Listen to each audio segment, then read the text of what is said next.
that center black people that, hey, we let that fella get that seat to show that, we're pretty nice people, basically. But that little demonstration was just that, a demonstration. We don't intend for that to take root.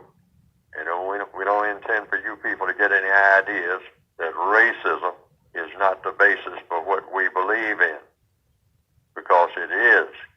It's the only thing that we believe in, because it's the only workable, most successful government, the government of racism, that has lasted so long and run in an efficient manner.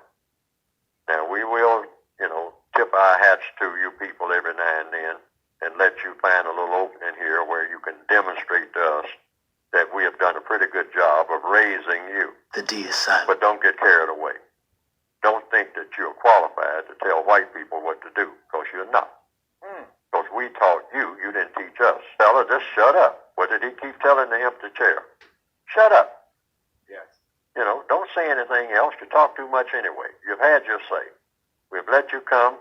We've let you warm the seat. We've let you ride around in limousines to get the feel of it, know how it's like. You can go out and tell all your other people, black people, all your little pickaninnies, what life is like in the White House and whatnot.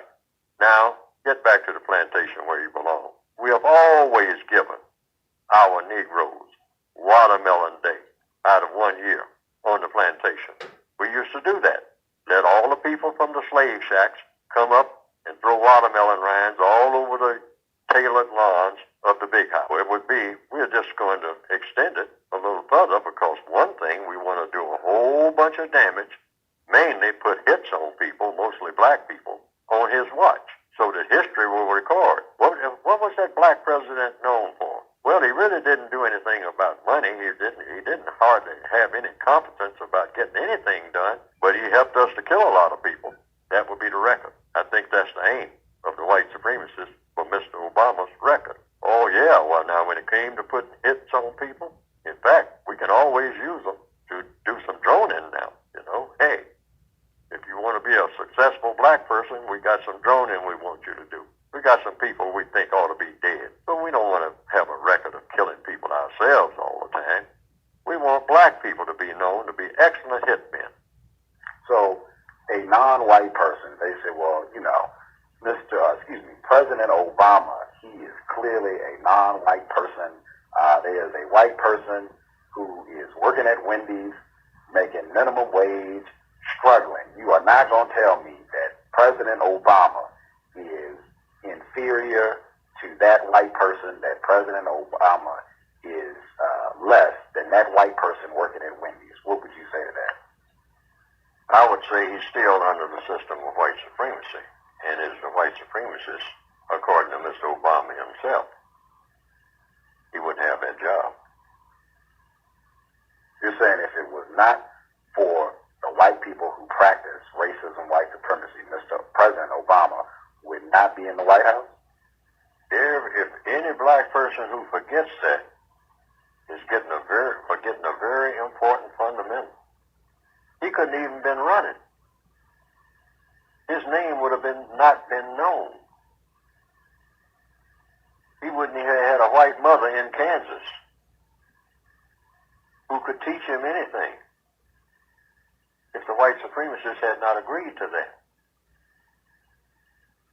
See, I'm talking about white supremacy, thinking about it in depth, not just on the surface. There are a lot of black people that think he just walked in there and say, hey, I'm a president, I'm going to be president, and I'm going to be president because I want to be president, and it don't make no difference what you white people think. He didn't walk in there like that. What you gonna do? What you gonna do? He was campaigning. He said, I'm asking you all to help me. And white people came out in Springfield, Illinois, by the thousands, and took a look at him and said, you know what? I think I'll give this boy a chance. To go through the training that we have given him, And because, and like Mr. Mr. Obama himself said, in 4 years you can snatch me out of here anyway. They can snatch him out of there before 4 years. Yeah, they can. He can give up that seat tomorrow if the white people decide, hey, that's right. He'll walk right in there, right in the middle of all them papers that are stacked up on his desk. And he's trying to solve problems and all like that. And they walk right in there and they tell him, hey, just like the mafioso, the organized crime, which is what white supremacy is. They just walk in and say, hey, we made a decision this morning. You're out of here. Facts. We got a janitor's job for you at Union Station.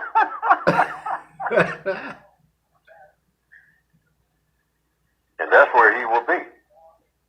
He came to work at 9, at 10, he's down there putting on his janitor's cap and drawing his equipment out of the storage room for buffing floors.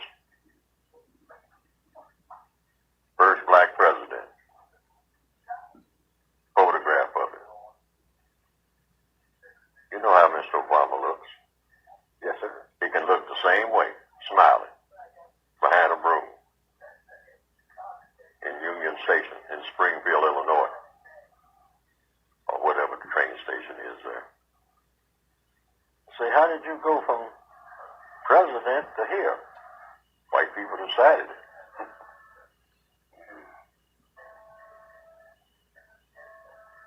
Say, well, what do the black people think about that? Well, who cares? They better try to hold on to that janitor's job they got if they got one.